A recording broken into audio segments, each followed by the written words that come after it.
And with that, I'd like to introduce Dr. Susan Yang.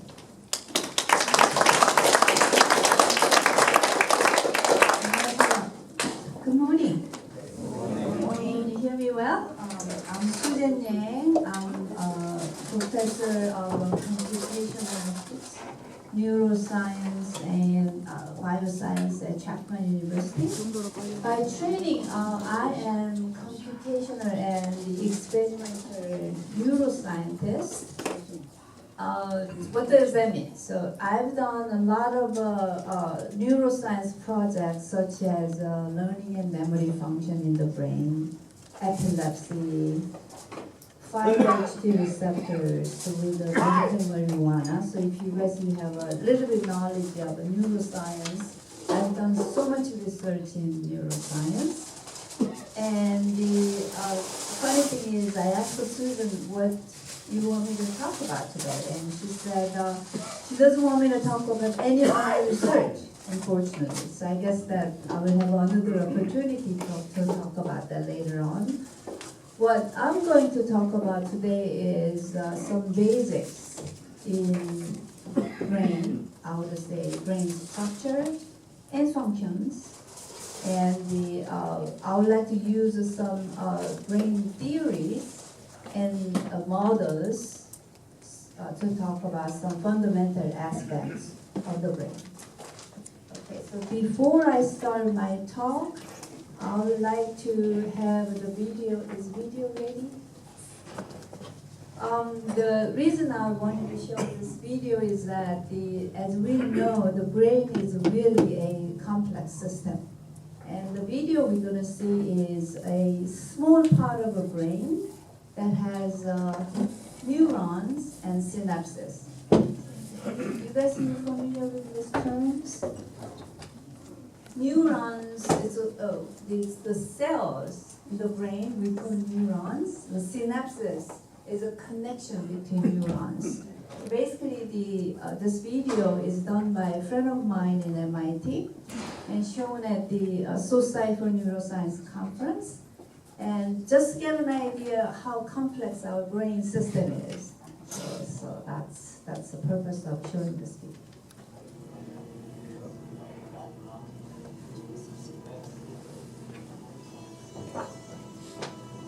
So basically, this is a neuron, looks like coming out of the brain of the molecule or the membrane of the brain, and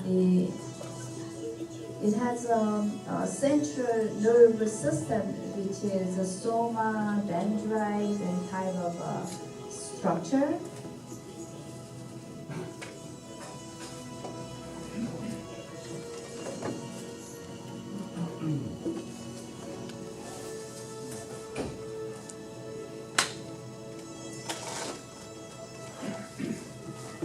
Now you start seeing some different shapes or structure of neurons in the brain.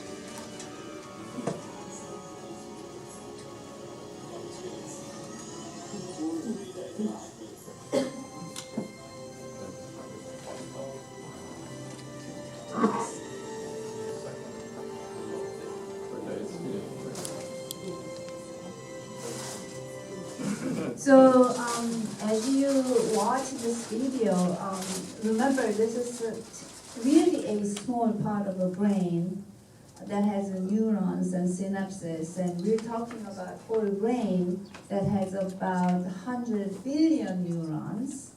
So just keep in mind that the scale that we're talking about here is really big scale and complex system.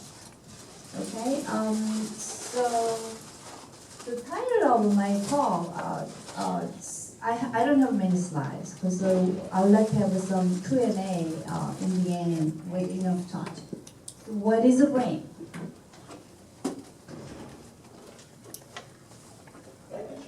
So the way I'm gonna run my talk is there are 4 questions.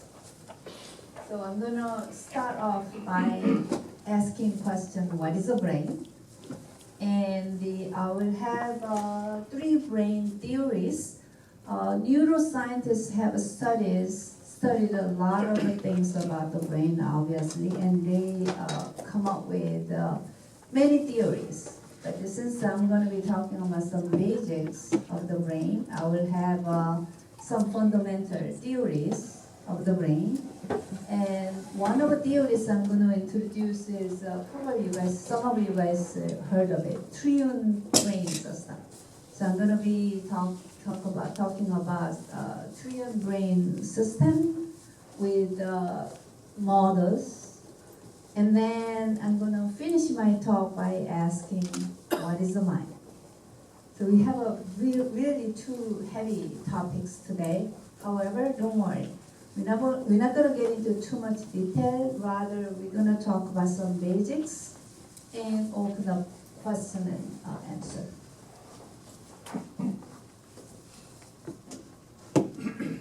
So, as I said, if you don't mind, I'm going to sit down because I have to play the computer as well.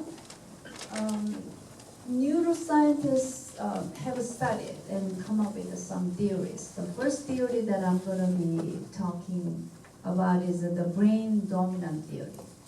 What it is actually each side of the brain controls different types of thinking. Just a second.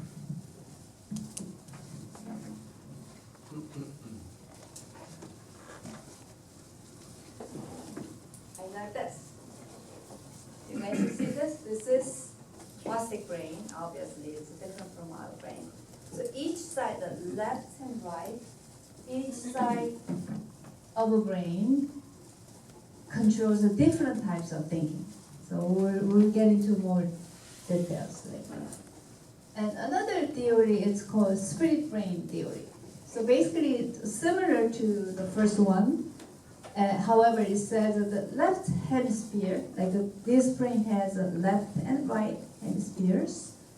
A left hemisphere has a different task than right one. Again, we're going to be talking about this a little detail later on. The third one that I'm going to spend more time for, it's called trillion brain theory. What it does is the scientist McLean came up with a theory that he identified 3 parts of the brain. It's called, what they are called neocortex, limbic system, and reptilian complex. So we'll get into all this with some nice figures. So this is the first theory, the brain dominant theory. So, as you guys can see, the left and right, the left one has more into, I would say, some like languages, like a small analytical brain. However, the right side is more creative. So, as you can see, emotions, expression, and all that. However, the neuroscience researchers show this theory, left and right brain, the personality theory, is a myth. Which means there are a lot of studies on this. However, they think, is that right? Because if you think of how complex the brain is, by using this theory, not much you can explain.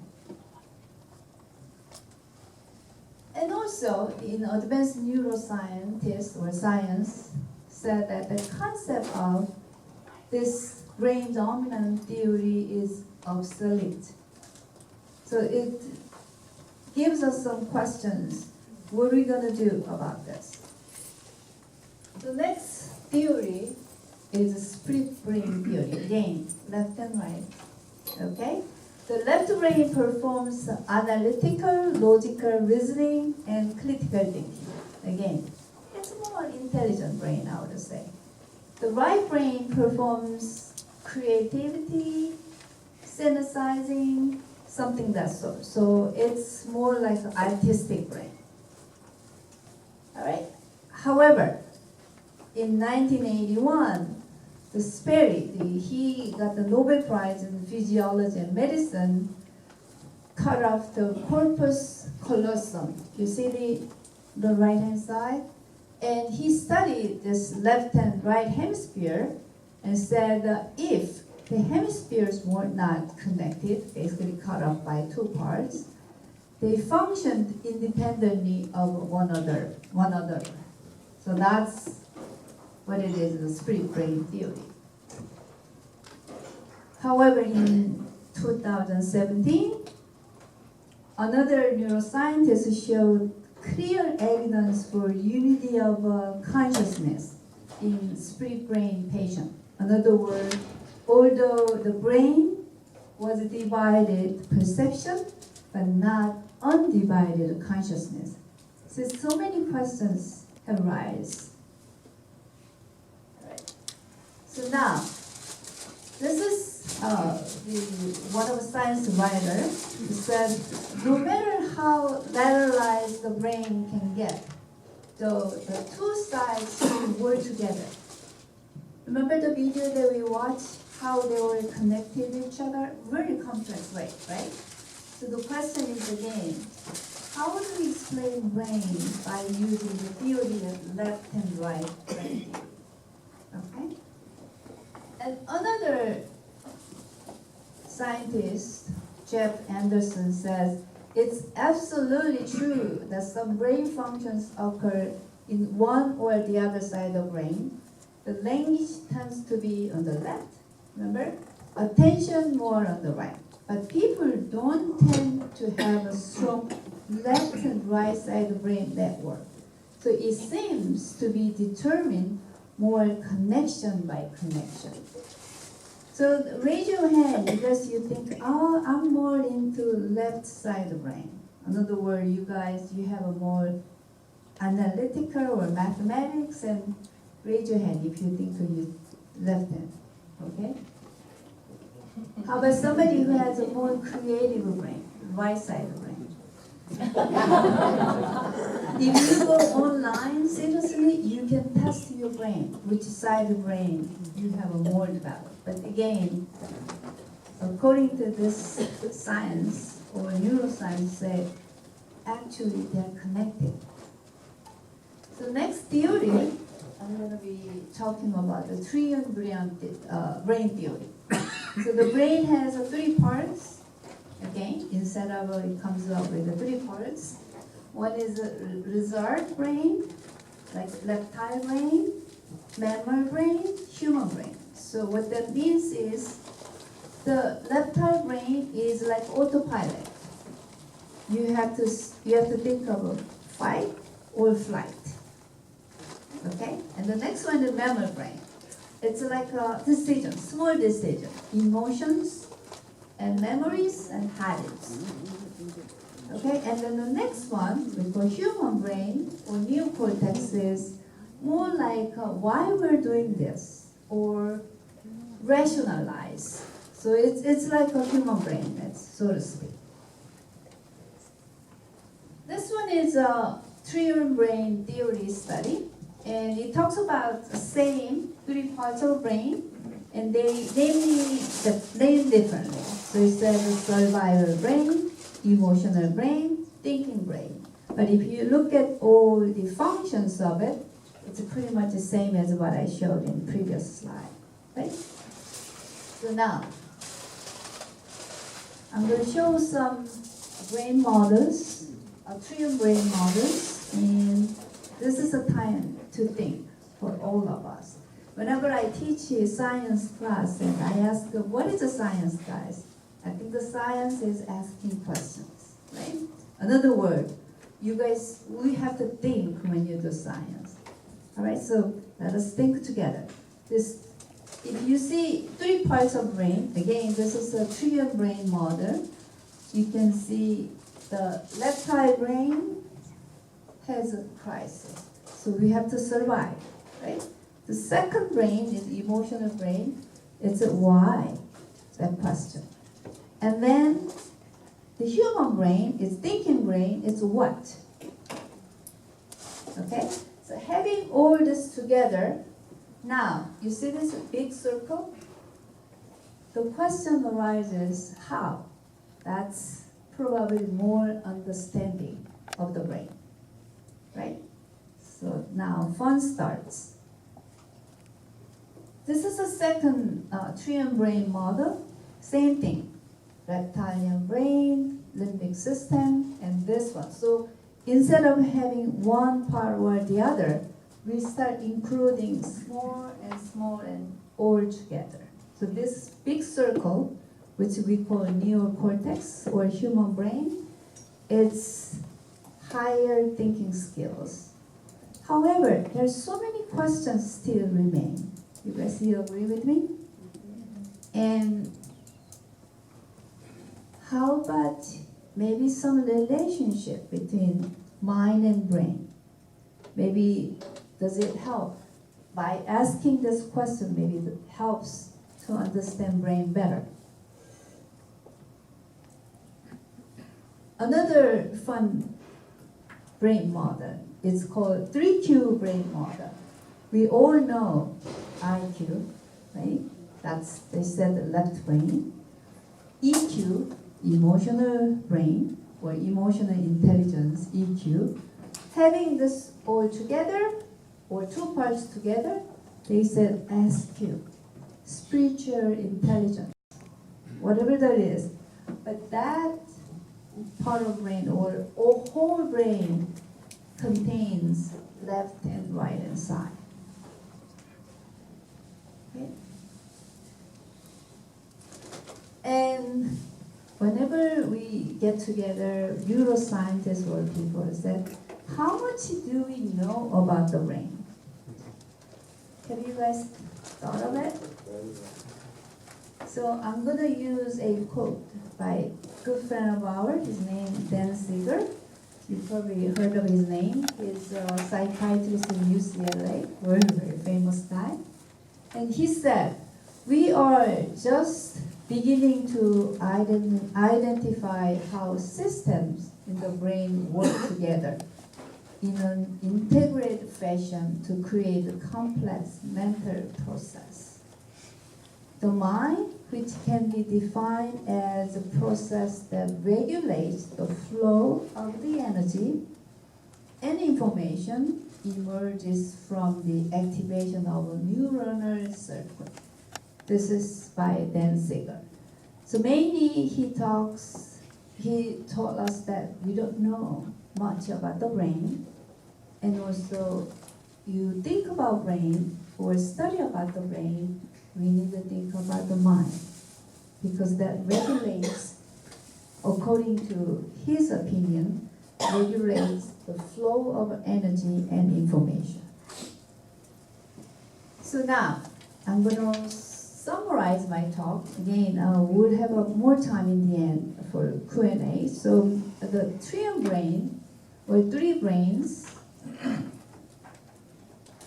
I talk about that, and then a mind, right? Since we have so many questions, or we don't know much about the brain, and we need a mind that regulates the flow of energy and information, by Dan Siegel saying, how do we sort of know what is mind? Or the relationship between the mind and the brain? Perhaps, since quantum physics based on quantum probability could help us to answer that question, and also to look into something inside rather than outside. Again, I'm very classical neuroscientist. I don't do much of a study in mind and the quantum and all that. However, we have Dr.Menas Kafatos, who's a quantum physicist. So we're gonna hear from him about what is mind, and also how do we use this relationship, if we could, in our everyday life. So what I'm going to do is I'm going to finish my talk by asking 3 big questions. The first question is, what is the mind? Where is the mind? How does mind connect to the brain? This is all I prepared. Have you guys learned a little bit about the brain?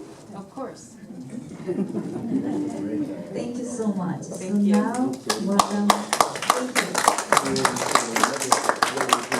I'd like to introduce Dr. Kafatos, who's a quantum physicist. He has a long lines to introduce, but I'll do my best. I'll just pick some of it. Dr. Minaskapatos is the Fletcher Jones Endowed Chair Professor of Computational Physics at Chapman University. He received a bachelor's in physics from Cornell, Ph.D. From MIT. He worked in astrophysics, and now he works in Earth system science, particularly in quantum physics, exploring and writing about the consciousness and the universe.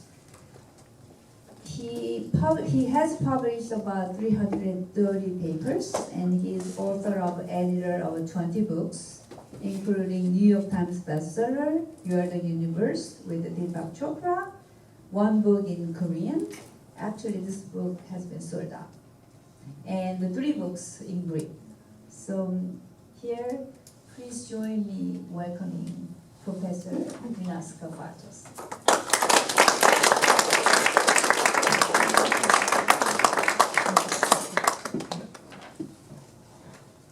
Thank you, Susan. So what is mind and where is mind? Let's start with that. Can you hear me? Yes. Can I do this? Yes?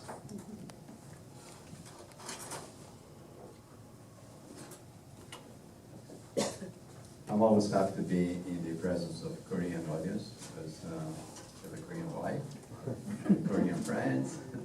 I go to Korea very often. In fact, we're going back to Korea in the end of December. And probably spend 2 months in very cold Seoul. People say, why did you come here in January? It's because in California the weather is always the same. Let's get a little bit cold. Actually, I don't like cold. I'm just giving you some my own personal things about why I like Korea. One of the things I really like about Korean homes is the hot, what do you call it, hot floor. Yeah, I really love that. Americans are so behind. Do you agree with that? You lie down like a cat on the hot floor. I was kidding around with my Korean friends and Greek friends that when I travel, I get jet lag, like all of us, and so when I arrive in Korea after 12 hours of flight, as you know, there's 8 flights a day, then we go out, they go south, and I said, look, just landing in Seoul, wherever we go, if I take a nap, you don't mind, and they all know my little French habits, I will sleep anywhere like a cat. I won't sleep today because I'm giving the lecture.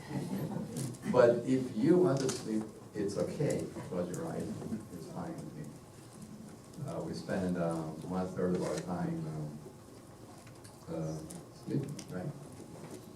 Or dreaming and deep sleep. And actually, you've heard the latest integrated view of the brain according to Susan. Don't mind if I call you Susan, right? We kid each other. But we don't know where the dreams come from. We don't know what deep sleep is, right? And so anyway, so she showed you some models of the brain. I will show you also. So this is a plastic thing that actually is good for doing this. That's what's for. So that's what it is. Neuroplasticity. Yeah. Well, not only that, when you're stressed out, you can squeeze. Exactly. You can squeeze, but I squeeze in your brain, you squeeze. That stuff's in the brain. Actually, you mentioned neuroplasticity. You took the words out of my mouth. The brain has an amazing capacity to adjust itself. It's also, even though we believe it's at the center of pain and pleasure, right? Because we said that Susan mentioned that the midbrain or the mammalian brain is where the emotions are, and of course also where you get the pain and pleasure, so to speak. Actually, if you open up the skull and you start cutting the brain, for example, there's, God forbid, there's something inside the brain that they need to take out. The brain feels no pain. Absolutely no pain. It's really very strange. So we don't quite know everything about the brain, but we also know that it can adjust, and the two hemispheres can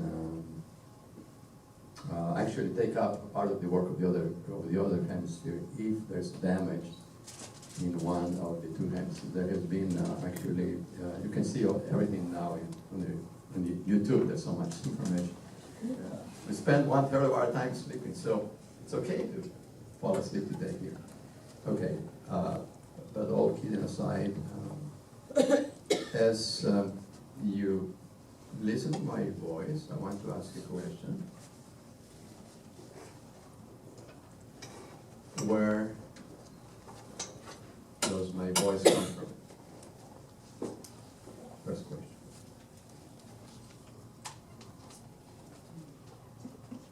Just contemplate that. Just try to answer. Just contemplate the question. Where does my voice come from? From your mouth. From my mouth. From my face, my mouth, my larynx. Second question. So far, so good. Second question.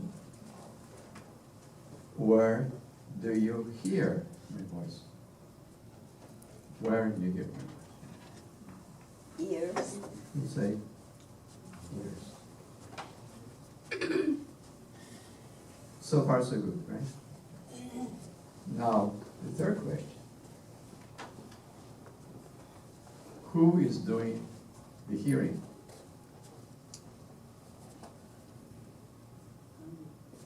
Who is doing the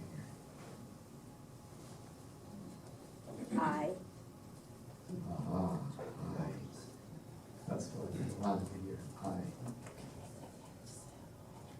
Okay. You can turn on the lights again. So we have this sense of I-ness. And we associate our I-ness with I hear, I see, I taste, I drink my coffee in the morning, I fall asleep. But all these things are functions of the ears, of the tongue, speaking. There's always someone at the back, and we're not going to explore that person, if you want to call it person. And that is our sense of existence, our sense of I-ness. I'm not going to ask very good neuroscientists we have in the audience, Susan Yang, where is the I in the brain? Because I can tell you the punchline, they have not found the seat of the I in the brain. In fact, the ancient Egyptians, 5,000 years ago, they thought that the seat of the mind, and we're going to get the I in the mind, was actually in the heart, not in the brain. Were they wrong, the ancient Egyptians? I don't know. So they would mummify us, and actually they just found another mummy in Egypt. They were mummifying the heart, but not the brain. Because they didn't know neuroscience. Actually, ancient Greeks and ancient Egyptians did perform operations to the brain. It's amazing. Hippocrates in Greece knew about operations without anesthesia. Remember, if you have to go into the brain to do something, piece of cake as far as pain, because the brain feels no pain. but the rest of your body feels pain. This is all introduction. I'm just mumbling. Actually, not mumbling. I'm trying to get you to ask a certain number of questions because, as Albert Einstein said, before you answer anything, you got to ask the right questions. Otherwise, it's garbage in, garbage out. Our society today is asking all kinds of strange questions. That's why our society is in a mess, because we don't ask the fundamental question. And I'll tell you fundamental question as far as I'm concerned. We're going to come back to it. Fundamental question is, who am I? Who are you? We're going to come back to that question. Okay, so blah, blah, blah. Mind and everyday life. You see the punchline. We heard a wonderful presentation. I actually learned a lot when Susan was putting together the slides about the brain, the operation of the brain. It's really very fascinating. He has 100 trillion synapses or more. 10 billion. 100 billion neurons. How many? 100 billion. 100 billion. They're all connected. So it's trillions and trillions of synapses. 100 billion. Billion is way more than the deficit of this country. Right? 100 billion is 100,000 million. 100,000 million. I think in terms of dollars, there's 2 human beings that are 100 billionaires, right? Bezos and I'm not interested. I know. What do they do with all that money? Can't even count it. Anyway,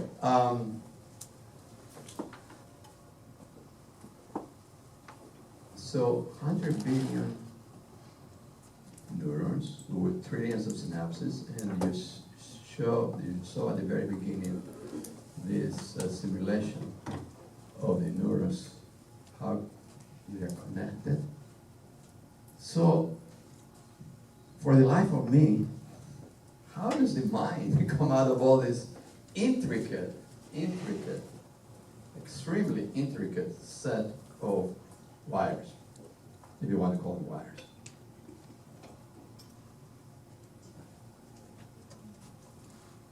The punchline is we have no idea. But to get to somewhere, we got to ask, what do we mean by mind? What is the mind? Okay, so the hardware. And I brought my own model of the brain. This is my model of the brain. Have you noticed how we go around all the time?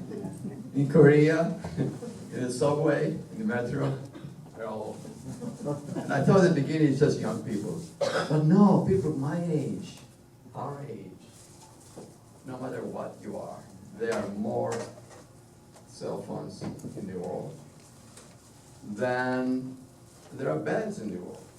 Some people don't have beds to sleep on, but they have one of these contraptions, I think I can call it. 10 years ago, they were not sophisticated. This is a supercomputer. 20 years ago, this would have been a supercomputer. Why am I saying this? Because this is a physical thing. The brain is a physical thing. Would you say that when you answer phone, or when you see an image in your phone, that that person who speaks to you is inside the phone? If that was the case, they would lock you up. Would you say that the video that you see is in here? No. It's somewhere else.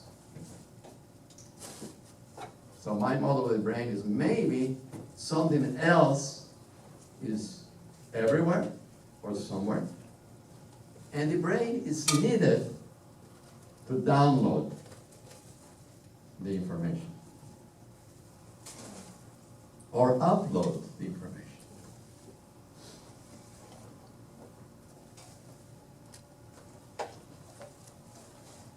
That would be an interesting model of the brain. However, this is very important. Without it, if this is damaged, you cannot, right? Some of the neuronal diseases, right, Susan? We know that she has models, they do models of neurons, and they can actually simulate very well some of the conditions. You probably, as you know, because a lot of your MDs, some of these conditions. So if the brain is not working, there are problems, serious problems. But it's also plastic, like this one. You can adjust. It's actually a marvelous system.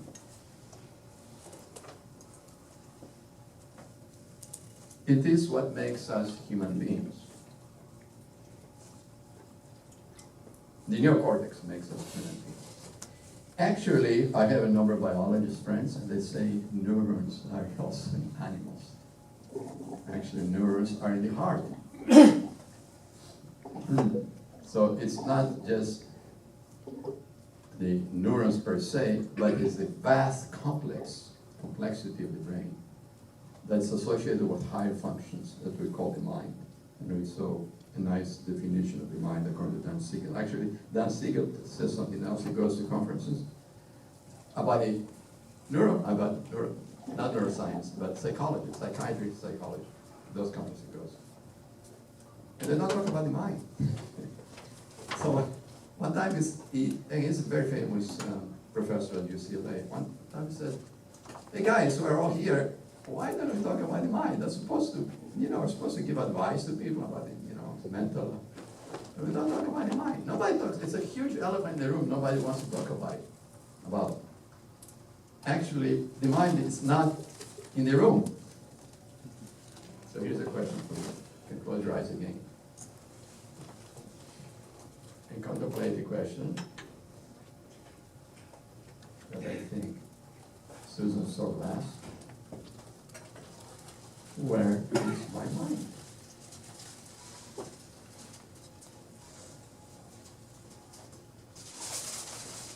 Where is my mind? You can open your eyes. Point to me, where is your mind? With your finger, please. Gentlemen, pointed here. You pointed here. That's a good answer. I lost it. We point here, we point here, we point. Nobody points here. This is my mind. Everybody will laugh. I think it's here. If you are in martial arts, right, you better have a good chi, right? You better have a good chi because when you do your martial arts, you got to be concentrated here. The point is that the mind is everywhere. Your mind. Could be here, could be here, could be here. However, we need the brain for the higher functions of the mind. There are other advanced animals. Whales. I'm sure it's slides. Maybe we don't need slides. There are other advanced animals, like whales.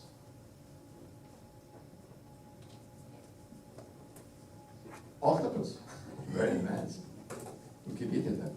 They're actually quite advanced. We don't like to eat whales. We're not supposed to eat whales, right? Except a couple of countries we're not going to mention today. They're eating whales. Whales are very advanced mammals. The biggest animal on Earth is Brontosaurus, that they became extinct 66 million years ago. It's the blue whale. It's the biggest animal that ever lived on Earth. So big that if it was on land, it could not hold itself. That's why it's got to be in the water. Why am I talking about whales? Because they can communicate. They can communicate with each other across the entire Earth. With our sound around the Earth, they communicate. It's frequency they can pick up through the water. Yet, they don't have these things. I think they're very happy that they don't have them. They don't answer phone calls, except through this, what do you call it, not ultrasound, what's it called? Huh? Yeah, ecofrequency. Some, sound, the sound that they actually can pick up. They know each other. The mother knows the child, etc., etc. So there's forms of communication. I'm getting to the point about quantum physics, but you see the same. What does that have to do with everyday life? If you lost your mind, your everyday life, not very good. And what do we do with mental illnesses? It's actually a big crime. I won't talk about social issues today, but actually how we treat people that have mental issues, many times it's a crime. If somebody has cancer, God forbid, if somebody has heart, we're very compassionate, very understanding. But when somebody has mental issues, we say, ooh. So here's the question. I will ask a question, I will answer. The reason I believe is because the mind is so powerful. It is the foundation of our life. You can survive without one hand. You can survive without one leg. You can even survive without your original heart. We know that today. You can survive without kidneys. Well, it's difficult. You have these dialysis machines. But you can plug yourself into a dialysis machine, survive, and be able to talk. Not survive though without your mind. The most precious thing in the world is the mind. The most precious thing in the world. How much money would you give if you lost or you're losing your mind and you were a rich person? If somebody said, okay, you know what? I'll give you your mind back. I got to pay me a lot of money. This is a hypothetical situation. What price will you put on your mind? Priceless. Exactly. 1 million? Say, okay, I'll give you $1 million. This other person says, 1 million?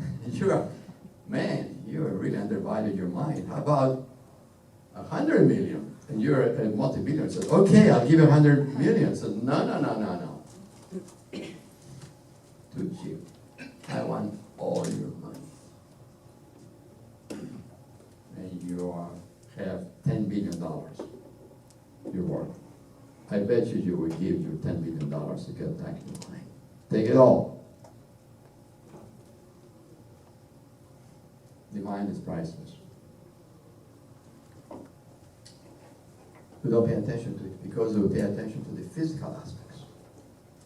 So I'll come down in terms of everyday life. These are some of the points I was saying. What is the mind?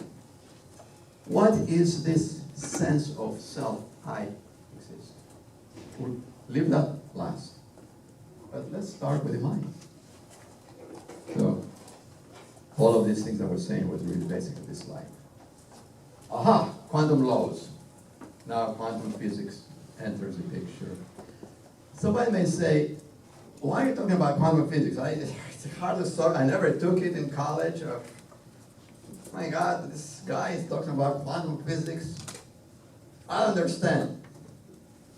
You better understand, or you better have some understanding of quantum physics, because everything is quantum. Your body works as a quantum system. The biggest issue right now in science is in unification of quantum physics with general relativity of Einstein. It has not been solved. The problem has not been solved. I'll show you why quantum is so important. Quantum means tiny, bit. It was 1900, Christmas 1900 in fact, that Max Planck published his theory of the black body radiation. I won't go into that. It was the beginning of the quantum revolution. Max Planck was a very conservative German physicist, but he was an honest physicist and realized that the physics that they knew up to that point, which is called classical physics, could not explain certain phenomena. There had to be some radical changes. So one thing about the mind, it can make radical changes. Human beings don't like change, do we? We hate change. We hate change. And I always laugh and I say, are we all prepared for the biggest change in our life? Which is our own death? No, never. It's one thing. That is 100-pound or gorilla, whatever. The big elephant, white elephant in the room that nobody wants to address. It's 100% sure. 100% sure. If you have a body, you're going to die. We never talk about it.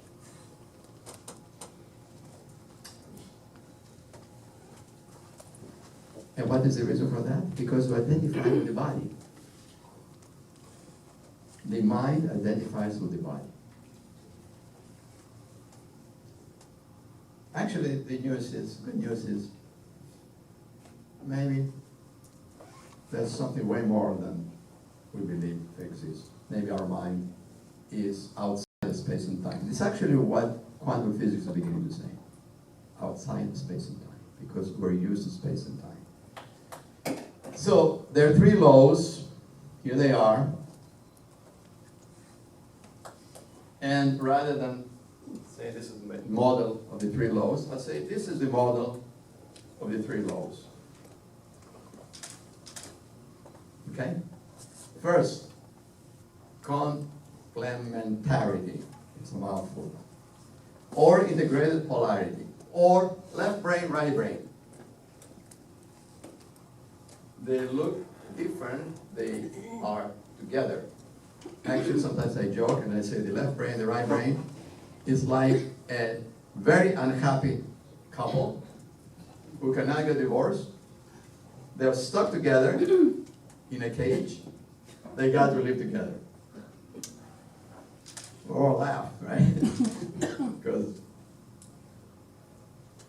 most of us are married. Marriage requires an integrated approach. If you stick to your own left brain, and your partner is the right brain, and then you need the corpus callosum to bring it together. By the way, the corpus callosum are called children. That's why we have children. They're colossal. Once you have children, you have colossal problems. But actually, children bring us together, right?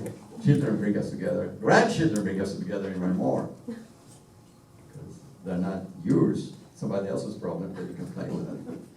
Okay. Complementarity. Left brain, right brain. They're together, but they're not together. That's the first thing about quantum physics. It's actually Niels Bohr who came up with that idea. Second, recursion, universality. Here's a little thing. Whatever my brain is doing, your brain more or less does the same thing. And his brain, and her brain, 7 billion human beings, our brains more or less function the same way. Universality. In fact, animals have feelings. By the way, if you have an animal, you know that. An animal can pick up. A dog knows when his master is coming miles away. They already have studies of that. How does a dog know that his master is coming home? Hearings, but I think it's more than that. It's a sense. Maybe it's a hearing and smell, but wait a second, way far away, 10 miles away. Boy, they're really amazing. Mosquitoes can pick up their victims. Moggy, right? That's great. Miles away, mosquitoes. Temperature. Boy, do they pick up temperature 10 miles away with all the temperature changes? There is another sense. I think something else is going on. But the second law is whatever is happening to you is happening to somebody else. The third is interactivity. The two interact together. Left brain, right brain interact together. This comes from quantum physics. So hopefully I prove to you that quantum physics is very relevant to your life. Because if you start observing these three laws of the universe, you'll see them working all the time, everywhere. I'll skip that one. So I'll go back to the slide that Susan said. We heard about the brain. Now, an arrow says one mind. Max Planck, the same person who talked about quantum physics, said you cannot divide the mind. Erwin Schrödinger. We found, who's also one of the founders of quantum physics, we found that the functions of the left brain and the right brain are different, right? More on one, more on the other. However, the sense of consciousness is undivided, as we heard from Dan Siegel, right? The sense of consciousness, the sense of mind is undivided. When you pick up a phone call, do you say, oh, the phone call is originated here, and you gotta go here? You don't pay any attention to that. You say, hello, how are you doing? But this is a device. Maybe the brain is a device to connect to one mind. What is one mind? One mind is your mind. Sometimes we have some expressions. I cannot make up my mind. Right? I cannot make up my mind. Notice what I just said. I, who is the I, cannot make up my mind. We actually can observe our own mind. And actually this is what quantum physics says. There is observer. There's an observer. So the reason we have this little cloud of probabilities is because quantum physics says the world is made up of probabilities.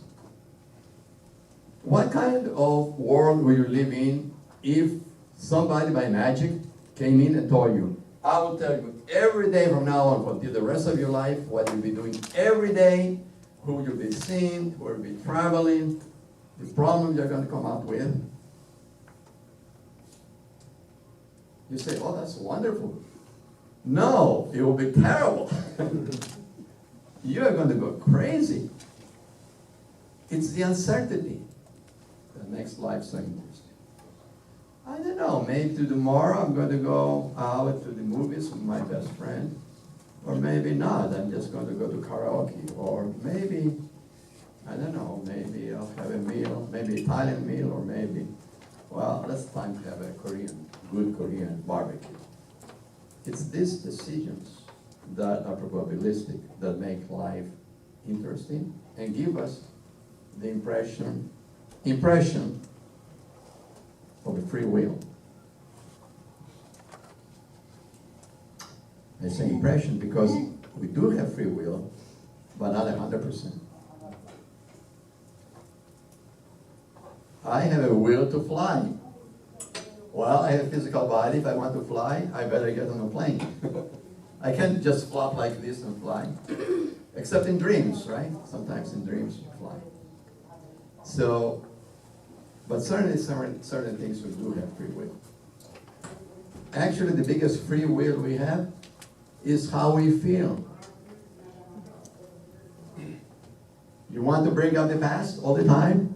Oh, yeah, she did this to me. How can she do that to me? Or how can he do that to me?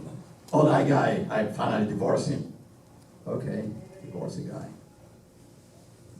Why are you still carrying that feeling inside you?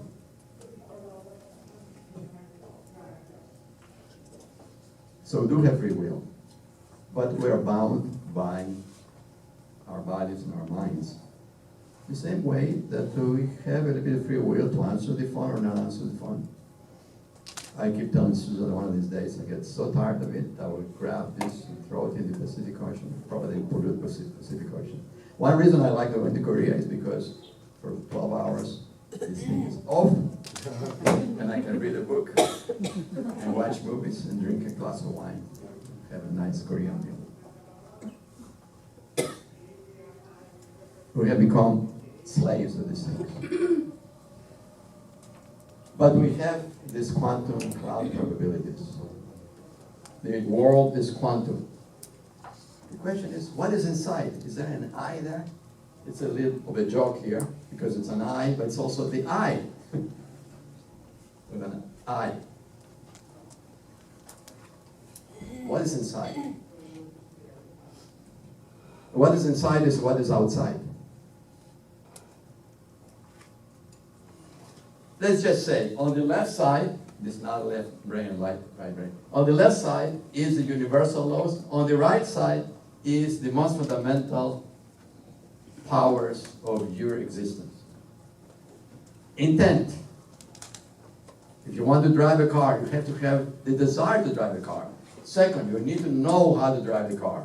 You say, I want to drive a car, but I don't have a license. You better not drive the car.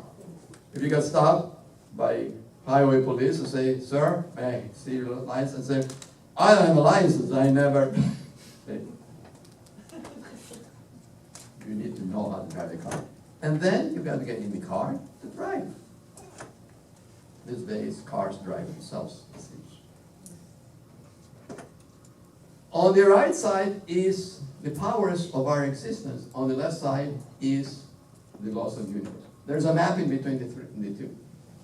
And this is actually what I believe might be a secret to the statement that you are the universe that Deepak Chopra and I wrote. Our sense of existence is tied to this universal law.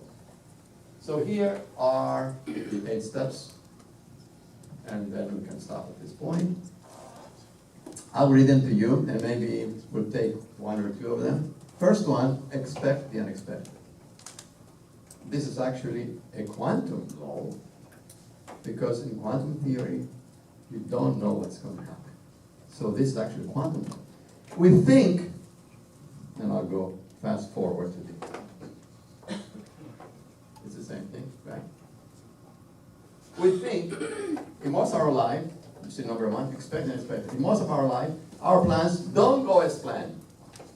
Do they? Sometimes they do, sometimes they don't. Sometimes they're supposed to go that way, but something happens. The road is closed, you cannot go that way. We were supposed to be here at 9:45, and we drive, but 4:05. And Susan said, it's called 4:05 because it takes 4 or 5 hours if you get stuck. So we made it on time, more or less. But there was traffic, there was an accident. Because we're so attached to ourselves, to our own self, to our own mind, we think we know and we expect the expected. Quantum physics says unexpected.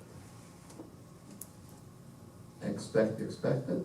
What happens if unexpected happens? The stocks that you have, they crash. People actually who that happens, they have a heart attack, they commit suicide, or they jump off, whatever, or they become really ill. They didn't expect for the stock, but they don't crash. They do. Second, and then we'll probably stop at that point. Pay attention to little things in your life. Pay attention to little things in your life. And then I'll go back and read all of them. We pay attention to the big things of our life. Oh, I want to become a millionaire. I want to become the president of South Korea. I want to do that. Or whatever. I want to become the president of the United States. Well, in my case, I cannot because I was not born in this country, so it's okay. I wouldn't seek the presidency of the United States. We look for big things, big picture. It's the little things that matter. The little cup of coffee. Drive slowly. When somebody is very angry at you, take it easy. Say, okay, maybe he had a bad day today. Maybe the stocks that he owned crashed. He's really angry. Or maybe he had a fight with his wife or his child. Pay little attention to us. This water is very little, right? Do you know how much work has gone to produce this bottle of water? How many people are involved in this? Don't pay attention to the bottle of water. Not to mention this, how much work has gone to produce this. So I will go back.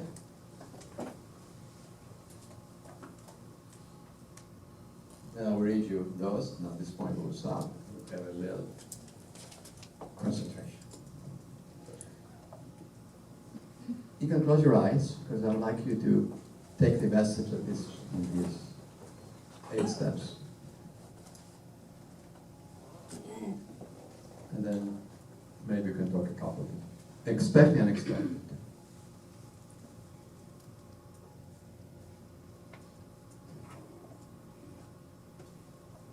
Second, pay attention to little things in your life.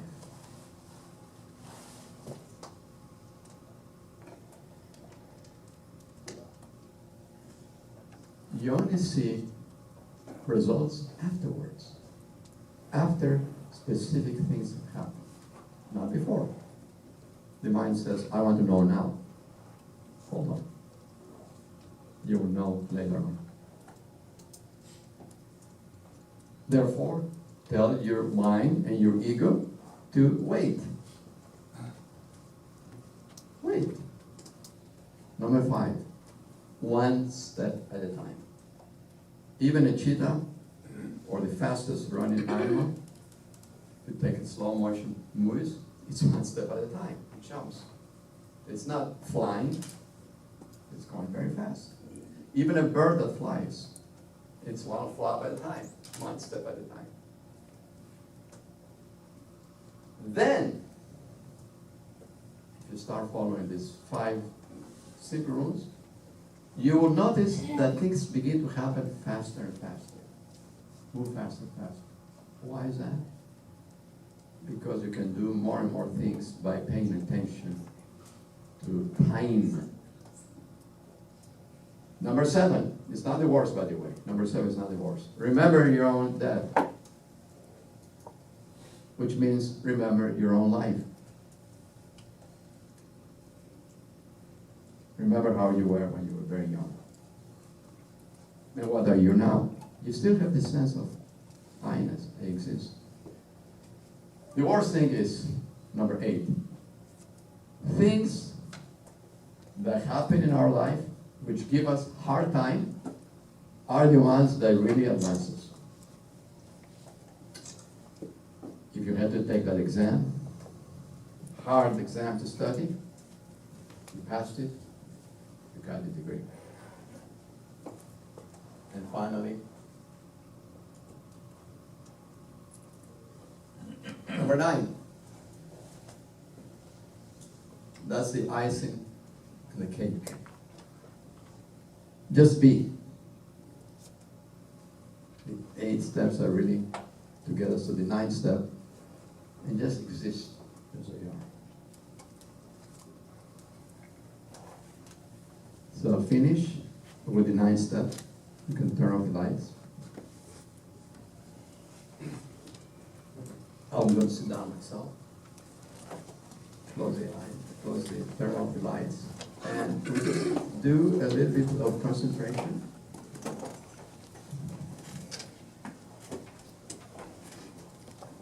The concentration is just be with yourself.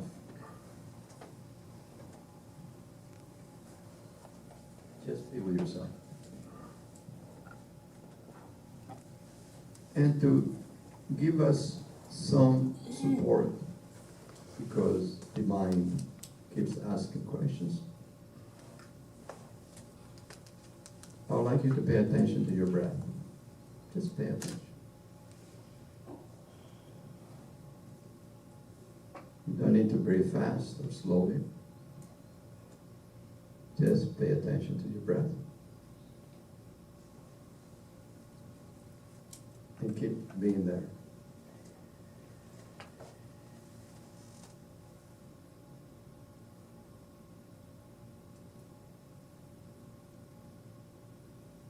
We'll stay like this for a couple of minutes. Following our breath.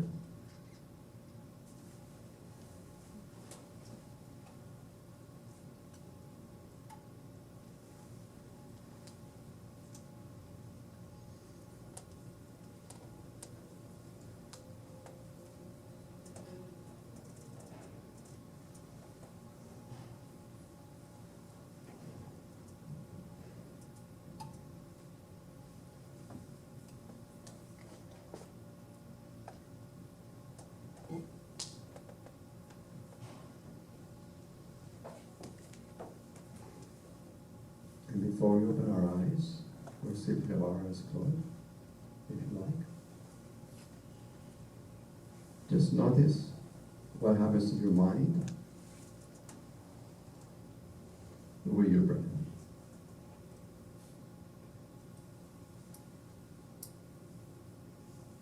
Just notice what happens to your mind with your breath.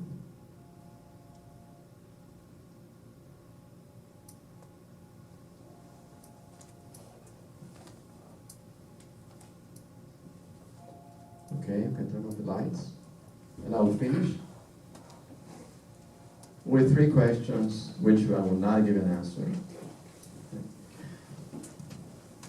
Here are the 3 questions. Where am I going? I'm not talking about me, I'm talking about each one of us. Where am I going? Second, what is my purpose? You are here on earth for a purpose. You know that. What's my purpose? Where am I going? I believe that only if you start contemplating those first 2 questions, you can come to the 3rd question, which is the big enchilada. Who am I? If you ask the question, who am I? Say, well, where am I going? What's my purpose? You notice how people drive all crazy? Where are they going? We live on the 5th floor, the busy street in Los Angeles. It's so fun to watch these cars. Where are you going? What is my purpose? Contemplating those 2 questions, using perhaps the 8 steps, you can be, I am. And then truly answer the question in your heart. I know who I am. Who am I? I know who I am. If you don't know where you're going, and you don't know what your purpose is, you're lost like a shipwreck in the ocean. Kamsahamnida, thank you.